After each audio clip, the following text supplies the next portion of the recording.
ब्राह्मण देवता को वचन दिया,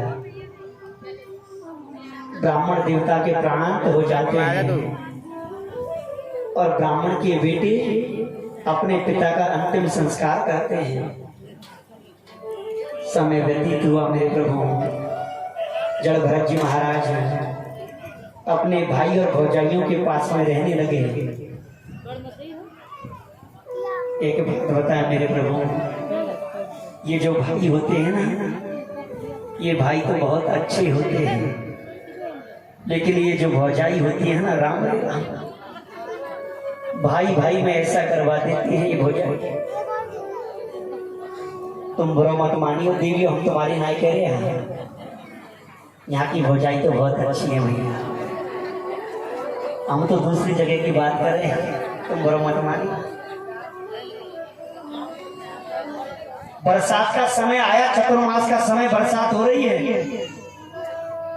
और जड़ भरत की जो भौजाई है वो अपने अपने पतियों से कहने लगी, देखो जी ये जड़ भरत खा खा के मोटो सांड है रहे हो, एक पत्ते के 2 टुकड़े तक ना कर कुछ काम ना करे।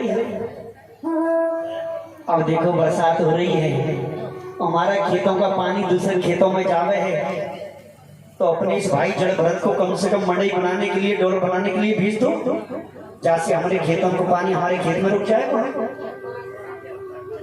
ये भौजाई कहती हैं अपने अपने पतियों से। अब जब बार बार कहती है, शंख में 100 बार फूंक देते तो एक बार शंख भी बच जाता है। जब बार बार कहती है तो जड़ भरत के भाई जड़ भरत को अपने पास में बुलाते हैं, फावड़ा हाथ में दिया और कहा कि देख भैया, अपने खेत पे जाके एक मंडई बनाइयो, डोली बनाइयो, जाके हमारे खेत को पानी हमारे खेत में रुक जाएगा, अब धान बोना है। जड़ भरत जी महाराज कभी इनकार नहीं करते, हाँ कर दिया, फावड़ा लिया हाथ में और खेत पर पहुंच गए जड़ भरत जी महाराज। अब जैसे खेत पर पहुंचे जड़ भरत जी महाराज विचार करते हैं कि यदि आज मड़ई बना करके गए तो कल ये भाई दूसरा काम देंगे, फिर तीसरा काम, फिर चौथा काम, और हम इन कामों में उलझ करके रह जाएंगे और भगवान का भजन नहीं कर पाएंगे। तो जड़ भरत जी महाराज विचार करते हैं कुछ ऐसा उल्टा करके चलें कि भाई और भौजाई दूसरा काम देवे ना। तो जड़ भरत जी महाराज ने मंडई तो नहीं बनाई, बीच बीच में कहीं बनी हुई थी ना, उसको भी फोड़ करके आ जाते हैं। बीच बीच में कहीं बनी थी उसको भी फोड़ करके आ गए जड़ भरत जी महाराज। अब ये भाई भौजाई जैसे खेतों में धान बोबे के ताई गए, जाकर के देखा कि अरे जड़ भरत की बुद्धि बिल्कुल जड़ है, मड़ई बनावे के ताई भेजो, लेकिन मड़ई तो बनाई ना है, बीच बीच में कहीं बनी थी उसको फोड़ के चला गया, या की बुद्धि बिल्कुल जड़ है। अब धान बो दिया, धान बड़ा होने लगा, अन्न आ गया, अन्न पकने लगा। अब जैसे अन्न पकने लगा तो जड़ भरत के आसपास के खेत वाले सभी अपने अपने खेतों से पक्षी न उड़ावे लगे और सारे के सारे पक्षी जड़ भरत के खेत में आके चुगने लगे।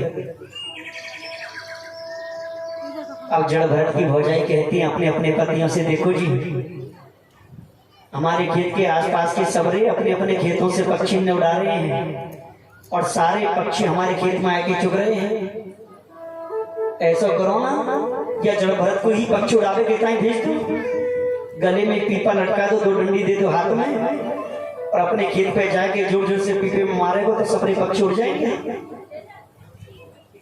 ये भौजाई कहती है अपने अपने पतियों से। तो जड़ भरत के भाई अपने भाई जड़ भरत को अपने पास में बुलाते हैं, गले में पीपा लटकाया, 2 डंडी हाथ में दी और कहा कि देख भैया, अपने खेत पे जाके पीपा में जोर जोर से मारियो, जाते सबरे पक्षी उड़ जाए। जड़ भरत जी महाराज इनकार नहीं करते, हाँ कर दिया और जड़ भरत जी महाराज पहुंच गए खेत पर। जैसे खेत पर पहुंचे, जाकर के देखते हैं जड़ भरत जी महाराज आसपास के जितने भी खेत वाले हैं सब अपने अपने खेतों से पक्षी ने उड़ा रहे हैं और सबरे के सबरे पक्षी हमारे खेत में आके चुग रहे हैं। जड़ भरत जी महाराज मन में विचार करते हैं, जिस परमात्मा ने हमारी रचना की है उसी परमात्मा ने इन पक्षियों की रचना की है। और जैसा जीव हमारे अंदर है वैसा ही जीव इन पक्षियों के अंदर है। यदि हमने इन पक्षियों को उड़ा दिया तो ये बेचारे अपने पेट को भरने के लिए कहाँ जाएंगे? ये कोई नौकरी चाकरी थोड़ी करते हैं, इसी तरह से अपने पेट को भरते हैं। तो जड़ भरत जी महाराज मन में विचार करते कि हमको इन पक्षियों को नहीं उड़ाना।